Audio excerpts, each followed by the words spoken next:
In this video, I'll show you my technique for interpreting all of your nakshatras together as a whole.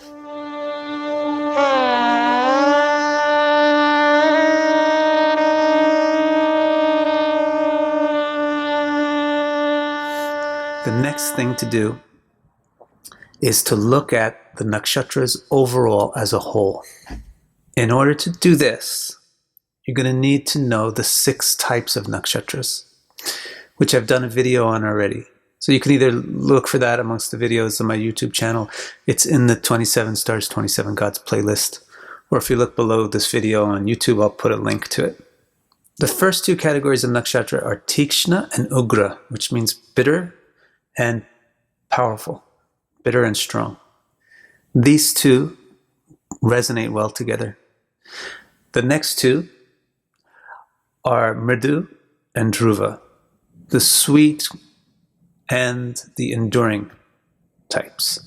These are also very resonant with each other. And the last pair, Chipra and Chala, which are the quick and fickle types. Those are also quite resonant with each other. So it's important to think about which nakshatra types are resonant with each other, because if you have prominence of those nakshatra types, you're going to get resonant effects, good effects. Other nakshatra types that are also resonant with each other are strong. The Ugra ones are resonant with enduring Dhruva nakshatras. And also Mridu is resonant with fickle, as well as with enduring. You'll get different effects, of course. Different types of resonance will happen. And as for the dissonant types, the biggest dissonance is between bitter nakshatras and sweet nakshatras, between Tikshna and Mridu. And you can also get dissonance between Dhruva and Shipra, the enduring ones and the quick ones, or even Dhruva and Chala, the enduring ones and the fickle ones. Use your common sense to see where there's resonance and where there's dissonance, but I've pointed out the ones that come to my mind as the most prominent amongst the resonances and dissonances. So what we want to do is we want to look at your chart and figure out which of these 6 categories is more prominent than the others and in which amount. That's what I do towards the beginning of my complete chart assessment, which you can get for yourself at victakara.com/R2. That'll take you right there to that page where you can order that complete chart assessment. It's like the third thing that I do is calculate your nakshatra category balance. So let me tell you a little bit about how that's done, how you would calculate if you wanted to do it by hand. Basically, all you need to know is what nakshatras belong in which of the 6 categories, which you can find out from that video that I mentioned. And then you need to know, of course, what nakshatras do you have planets in, or the ascendant in, and what nakshatra types are those. Just tally it up. Here's my chart for an example. I developed this graphic with Silvia Mori, who's a really wonderful graphic designer from Italy. And this is part of the graphics from the complete chart assessment. All the nakshatras are color-coded according to their type. So my ascendant is in Uttarashad. Uttarashad is an enduring nakshatra. I also have the moon in an enduring nakshatra, Rohini. So that's 2 points for enduring nakshatras. Orange nakshatras are the strong type, the Ugra type. For example, Venus in Purva Palguni, Ketu in Magha, and Mercury in Magha gives you 3 planets in Ugra nakshatras. Then I have Jupiter in Chitra. Chitra is a Mridu nakshatra, so at least I got 1 Mridu nakshatra. And finally, I have the Sun and Mars in Pusha. So Pusha is a quick one. You can count Rahu and Ketu too, fine. So give me a mobile 1, 2, because I have Rahu and Satabhishak. And then Saturn is in Kritika. Kritika and Vishaka are general. They're not in any category. They're in all categories. If there's a planet in Kritika or Vishaka, I give 1 point to every nakshatra type. So you can do that yourself, and it's quite easy. However, it's not going to be as accurate as it should be, because not every planet is equally important in your chart. So for example, you should give extra weight to the moon's nakshatra, because the moon nakshatra is very sensitive. You should give extra weight to the ascendant's nakshatra because it's very important. So I do that. What I also do is you have to calculate and know the prominence of each planet in your chart. I'll do a separate video on that for sure, but a little bit later. A couple of videos down the line in the series, I'll show you how to, at least I'll show you the basics of what goes into calculating the prominence. It's basically Shadbala multiplied by some important considerations. So once you have a numeric value for each planet and how prominent that planet is in your chart, you should multiply that planet's nakshatra points by its prominence value. If you have a mathematical mind, then this will be easy. You'll be able to run with this. If you don't have a mathematical mind, don't worry. You're not supposed to do math. You wait for somebody to program it into their software, and then you buy the software, or you just buy a report, like you buy my complete chart assessment report where I've already done all the math and calculated it for you. So I give you a graph. Like, for example, with my chart, the graph, the way that this calculation comes out looking is like this. What this shows you is the deviation from the norm, from the balance. So that's what you would then want to turn your attention to and interpret, figure out what that means. This is a background consideration for the chart. So don't beat yourself over the head trying to get an interpretation that's exactly accurate. For yourself, it's easy because you know yourself. So you can figure out what this works out to be. But if you're reading somebody else's chart, you would do this nakshatra balance thing and put these things in your heads as these are the background potentials that this person has. This is going to inform how you go about interpreting the rest of the chart. So, for example, bitter and enduring. What this means is that the person is super enduring, but doesn't have tolerance for bitter experiences. So, I'm very, very strong, forceful with things, but it's when things become really, when there's difficulty and challenge in it, I get aggravated right away. You may have noticed that about me if you hang around my Facebook page or something. What this also tells you, if a person has low bitter, that means that they don't know how to do things that bitter nakshatras are good at, which happens to be things like espionage, secrecy, lying, and politics and diplomacy. So let's check out how this works in a couple of other people's charts that you know. Donald Trump, Albert Einstein, and Marilyn Monroe. So here's Donald Trump's nakshatra wheel. Let's see, how does this work for him? You can see, well, he's got his ascendant and Mars in strong nakshatras. He's got Ketu and the moon in a bitter nakshatra. He's got also Mercury in a bitter nakshatra. And the rest of his stuff is kind of movable. After all the calculations are said and done, wow, look at that guy. He's really all over the place. There's two ones that are off the chart on the top are sweet and bitter. And what I said at the introduction to the video is you want to think about the resonance or dissonance between the groups that you're dealing with. Donald Trump has sweet off the charts up and also bitter off the charts up. So that's the worst clash. That's the worst dissonance. The sweet nakshatra type is very cooperative and loving. The bitter nakshatra type is just the opposite. It's very individualistic and cunning. So to have both of those up is a big dissonance. This is Donald Trump's chart, so you know it indicates that he's a master liar. He's a master liar and a master cheat. And he's a master politician, which is basically the same thing. But if it's not Donald Trump, you might see this in somebody else. Another possibility of sweet and bitter up is very difficult interpersonal relationships, very difficult figuring out how to love people and what love is and how to experience love and give love. Because the bitter is really going to stomp all over the sweet. That's the nature of the sweet, is that it's compliant, and the nature of the bitter is that it's strident. So the bitter is going to stomp all over the sweet. Now you see, it's not saying that he's a sweet person. It's saying quite the opposite. He has a lot of sweet nakshatra, a lot of bitter nakshatra. That means that his sweetness is prominently trampled on by the bitter. You can just draw some inferences from these things down, is that you can't trust the man. He's not reliable. That's what the low enduring thing means. Not reliable, and it's also going to mean, just like low bitter means no tolerance for things that are bitter or lies, low enduring will mean no patience. no tolerance for things that require a lot of patience.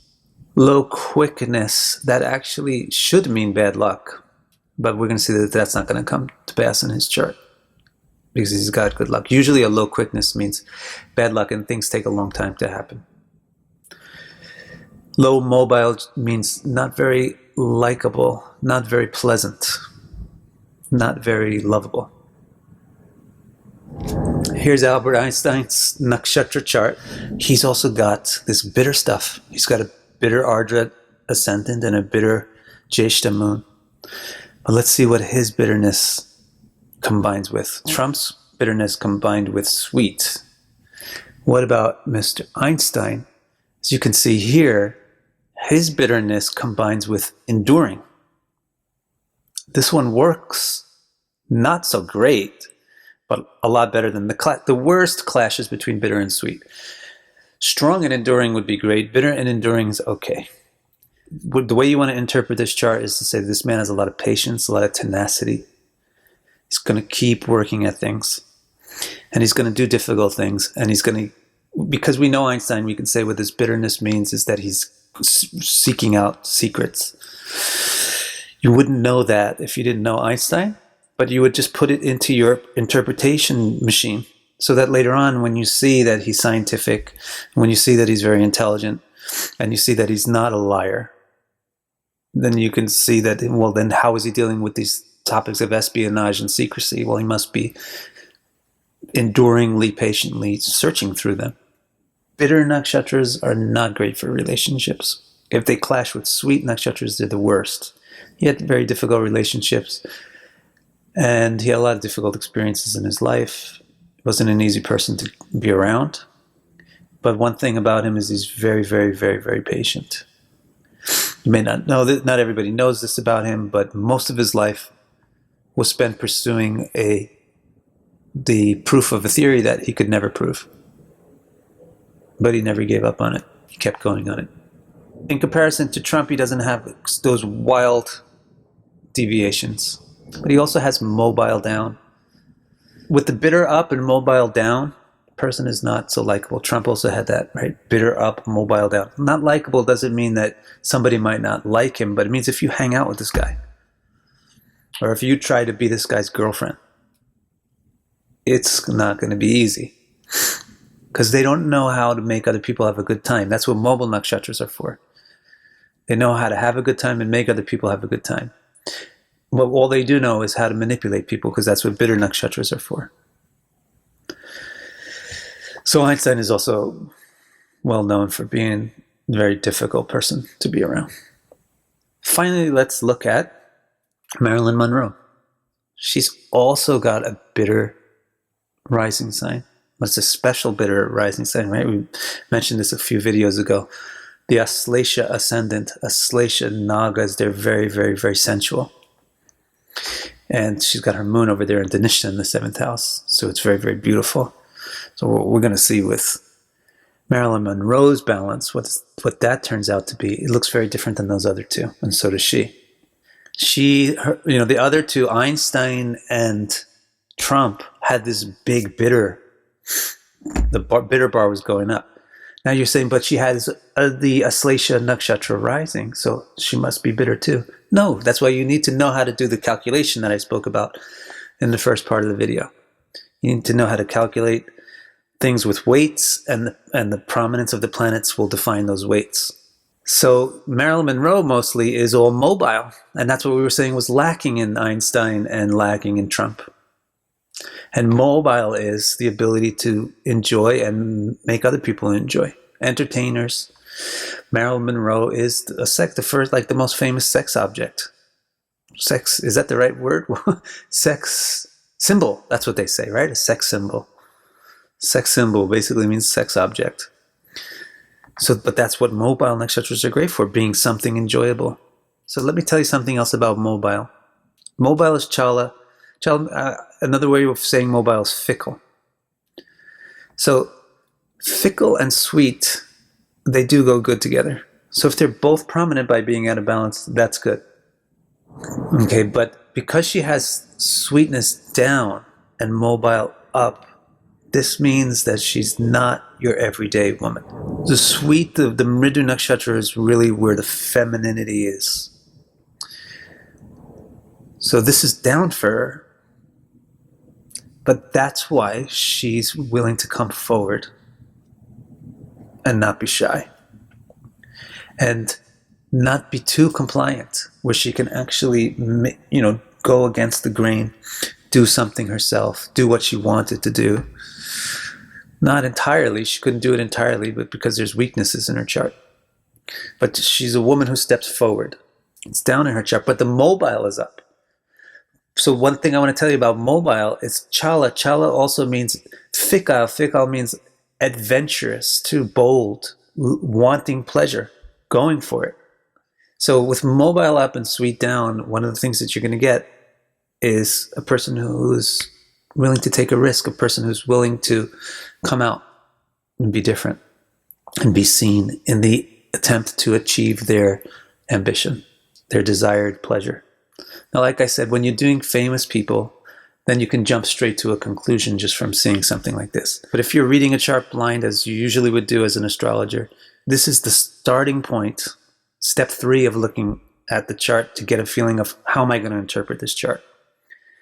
So if you have no idea who Marilyn Monroe is, you see mobile up and sweet down, you just put these concepts, possibilities in your mind. She's probably very adventurous because mobile up is sweet is down. She's probably quite an entertainer because mobile is up, but yet independent. She's probably very attractive because mobile is up, but not so great at relationships because sweet is down. That is also the story of her life, which is very difficult for her. So that's what you do. You have to have a system for calculating the balance of the nakshatra types, and then you can interpret the resonance or dissonance between the prominent types. And that is going to really help inform you about the basic type of person that you're dealing with, so that when you're interpreting the specific details in a chart like this planet in this house with this aspect, you can keep it in the context of, well, this is this kind of person. Take, for example, Jupiter in the 9th house. Jupiter in the 9th house might mean you're very religious. Or it might mean that you're great with law. Or it might mean that you're very moral. Which one does it mean? You might tell a person that they're very religious, and they might say, no, I'm not into religion at all. Well, what do you do for a living? I'm a lawyer. Okay. If you would have done some background work first before jumping into Jupiter in the 9th house interpretation, you would have seen stuff like that first. If you saw nakshatras that were secular and not religious, and if you saw a rising sign that was secular and not religious, then you would have been able to not give the religious interpretation of Jupiter in the 9th house, but to give a secular one. So that's what this background stuff is good for. You see, I'm sharing a systematic approach to interpreting a birth chart step by step with you. If you want to jump ahead and get all the details that are exactly relevant to you and your chart, then just go to victorcara.com/R2 and you can order it there. I'll send you this report. It's like 90 pages usually, and it has all these details, all these calculations laid out for you. Until next time, thank you very much.